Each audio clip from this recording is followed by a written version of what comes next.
Assalamualaikum warahmatullahi wabarakatuh. Selamat pagi dan salam sejahtera untuk kita semua. Sahabat PHD, jumpa lagi bersama kami SHMH Channel. Apa kabar sahabat PHD hari ini? Semoga di masa pandemi ini sahabat semuanya senantiasa sehat dan sukses selalu dalam menjalankan aktivitas. Amin ya robbal alamin. Sebelumnya, kami juga menghaturkan terima kasih atas partisipasi sahabat PHD semua, dimanapun kalian berada, yang telah mendukung kami sampai hari ini. Semoga kami dan sahabat PHD semua terus bisa menyebarkan nilai kebermanfaatan melalui channel ini, memberikan inspirasi untuk negeri.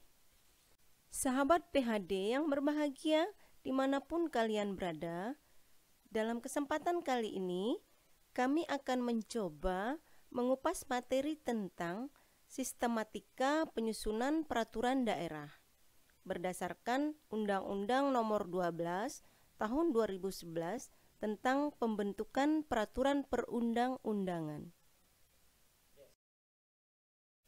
Namun, sebelum melanjutkan materi ini, jika tayangan video ini bermanfaat bagi sahabat PHD semuanya, sudilah kiranya memberikan like, komen, share, dan subscribe ya.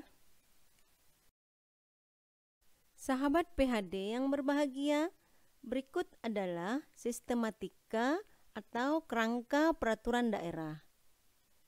Sistematika peraturan daerah terdiri atas pertama, judul, kemudian memuat pembukaan, terdiri dari frase dengan rahmat Tuhan Yang Maha Esa, kemudian jabatan pembentuk peraturan daerah, kemudian konsideran, lalu dasar hukum, kemudian diktum.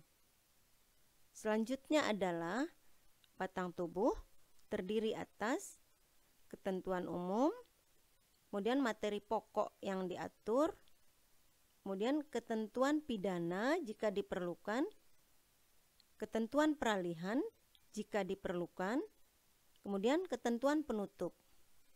Selanjutnya adalah penutup, penjelasan bila diperlukan, dan lampiran bila diperlukan.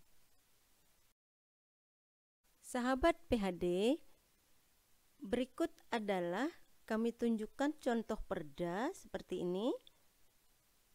Perda ini pertama memuat judul, kemudian memuat pembukaan dengan frase dengan rahmat Tuhan Yang Maha Esa, dan jabatan pembentuk peraturan daerah.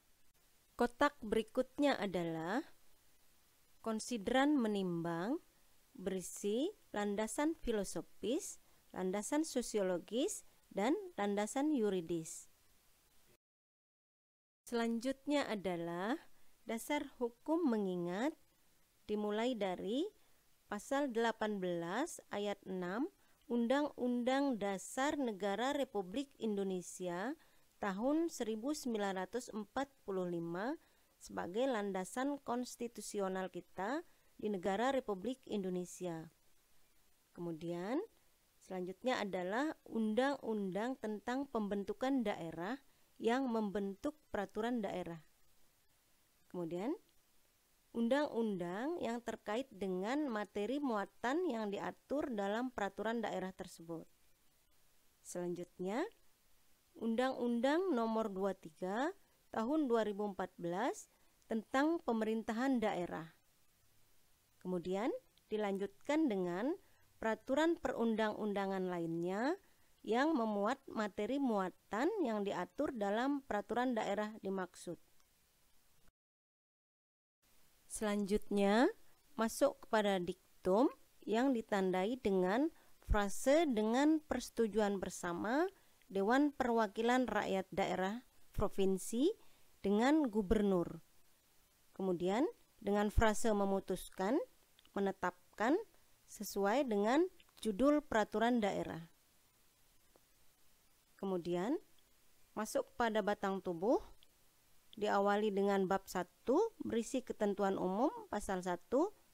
Dalam peraturan daerah ini yang dimaksud dengan 1 dan seterusnya memuat definisi.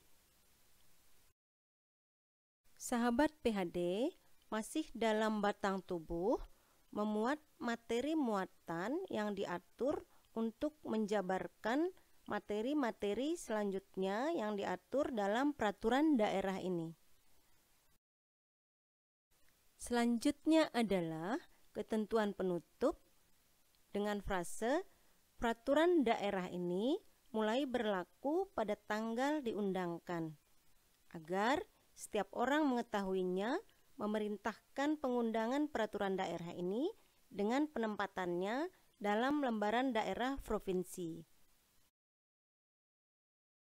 Berikutnya adalah penetapan, berisi ditetapkan di Mataram pada tanggal 22 Januari 2021, ditandatangani oleh Gubernur Nusa Tenggara Barat.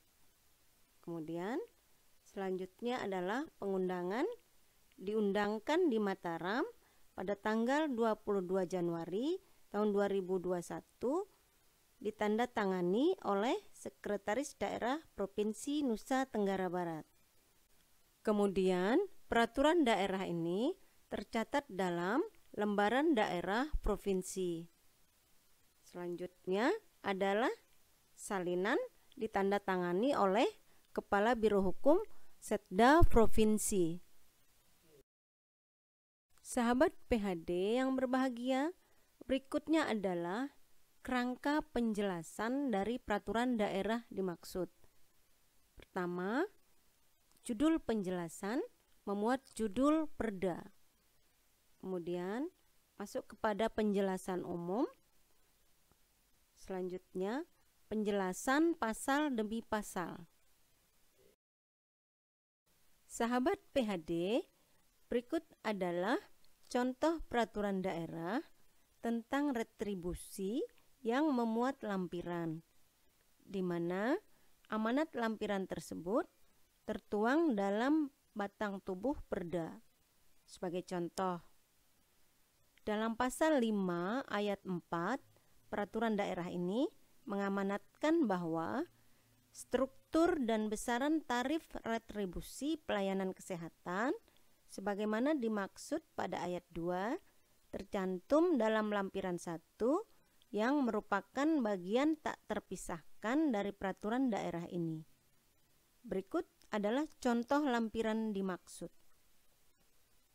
Sahabat PHD, demikian pemaparan materi kita kali ini tentang sistematika penyusunan peraturan daerah. Semoga tayangan ini bermanfaat dan dapat memberikan pemahaman sahabat PHD semuanya terkait produk hukum daerah di negeri kita tercinta ini. Semoga menjadi inspirasi untuk negeri. Sahabat PHD, jangan pernah berhenti untuk belajar dan berbuat baik, karena hidup ini tak pernah berhenti memberikan pelajaran dan kebaikan. Jika ada kritik, saran, dan pertanyaan dari sahabat PHD, silahkan bisa lewat kolom komentar atau email yang ada di deskripsi video ini. Follow juga medsos kami di bawah ini ya. Sampai jumpa lagi di video selanjutnya. Terima kasih. Assalamualaikum warahmatullahi wabarakatuh.